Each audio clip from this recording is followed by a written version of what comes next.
Dude, I'm sweating. Take a break, right? No, okay, no, it's cool. I got this. Okay, first time in front of the camera. Is that screwed up? Jesse. Well, I am Jesse Centers with the Basement Doctor. I've been going on with the Basement Doctor now for 5 years. I started as general service, and then within a year I was a foreman, and I continued to be a foreman for about 4.5 years.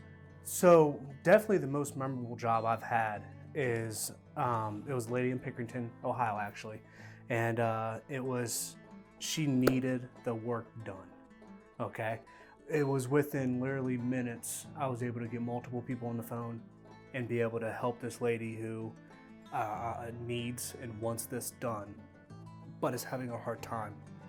So the main memorable part of it was knowing that I had such a backbone with the company to fall on and get what I need from my supervisors and my higher ups to help me help the customer.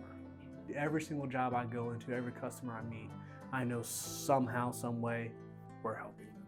I'm helping them. You literally feel with every single person you interact with, come into contact with at this company.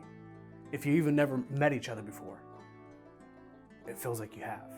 You know, you definitely have that family love feel for each and every person at this company. And that's, and it's, definitely by far the best place I've ever worked at.